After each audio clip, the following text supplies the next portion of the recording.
Alright, so following up on the Brocock Bantam Sniper in 177, just want to give you my initial thoughts. I've been able to shoot it here for the last 3 days or so. Got a beautiful day today, so did some shooting for longer yardage, and just wanted to share everything that I found out. So going through the rifle itself, it's got an adjustable butt plate on the back. Just be careful. It's got a short screw. I unscrewed it a little bit too far. And then you have to take off the whole butt plate back here and undo it in order for you to get to the nut that they have in holding this thing on the back. So you just want to be careful about that. You got adjustable cheek piece, 2 set screws for that, holding that in. And then moving up, you've got the loading cocking mechanism here. Which takes a little bit to get it used to. It's smooth, you know, going back and everything, but then you really gotta give it a pretty good pull in order for you to be able to cock it and bring in the next pellet. It's got a indexing part here right on the top of the bolt, and that indexes the next bullet.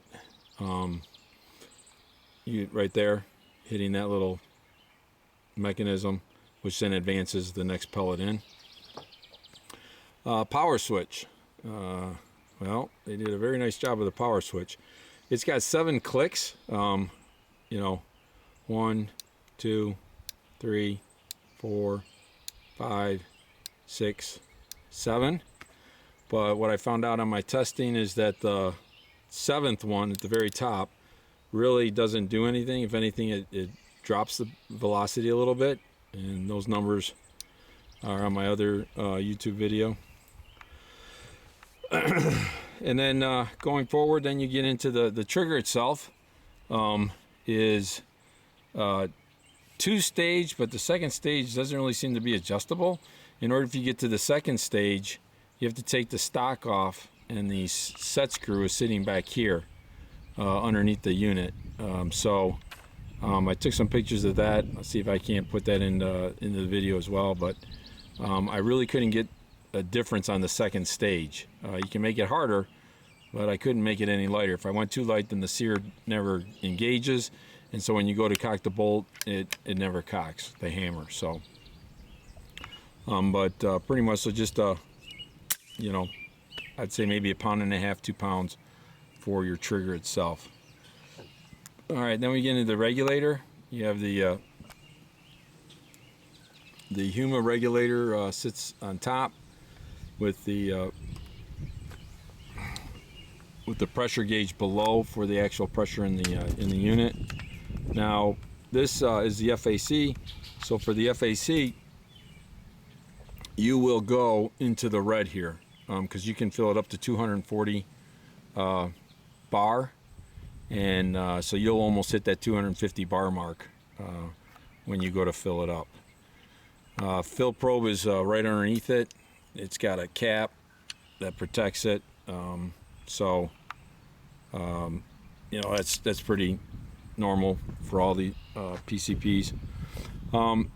Nice light bottle, 480 cc's, so that's a nice thing. And then the shroud itself, and then I opted for the Hug-It moderator.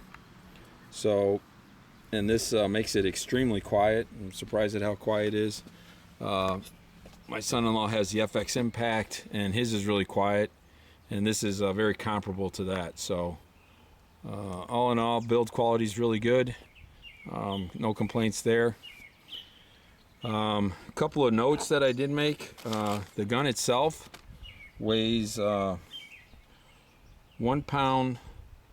I'm sorry, not 1 pound. The gun itself weighs 7.3 pounds. And that 7.3 pounds includes all of the Picatinny rails taken off of it. So the gun was a little bit heavy for me to begin with, so I took off the Picatinny rail stuff, and that amounted to 4.7 ounces sitting there, plus the 7.3 ounces on the gun itself. And then the scope I have on there is a Vortex scope. And the scope with the mounts, I had to use high mounts, line up everything, was a pound 4.7 ounces. So not quite a pound and a half sitting there with the scope and the rings. So I took out the 4.7 ounces and the Picatinny stuff and then just added the 4.7 back in on my scope stuff. So overall the gun weighs 8.3 pounds, which is a lot heavier than I thought it was going to be. I was hoping that it was going to come in at 6.8 pounds and then add all my stuff, and that's not what this is. So it's a fairly hefty gun, say the least. As far as the loading of the pellets itself, that takes a little bit of a knack to get used to as well. So you have the actual magazine itself, and then you put the pellet in, then you just push it down, and then that gets it below the magazine, and then you turn it to load the next pellet, and it just clicks into place. So each one is a click, and it's okay. I mean, it loads all right, but you know, due to the way they wanted to do it, I guess that's what they came up with. Now that is a wider magazine than like on an FX, and that allows you to feed pellet manually much easier if you were going to manually feed pellets. I did manually feed a couple and trying some different pellets, and that was a whole lot easier than trying to load it into my FX 400, so that was really good. I had done a bunch of 20-yard tests first using different pellets, and just wanted to share with those of you that don't know about them. A place called Straight Shooters Precision Air Guns. They sell these sampler packs, and they come in 177, 20, 22, and 25. I don't keep a lot of different pellets around. You know, I want a pellet that's going to, you know, just be for the guns that I'm shooting.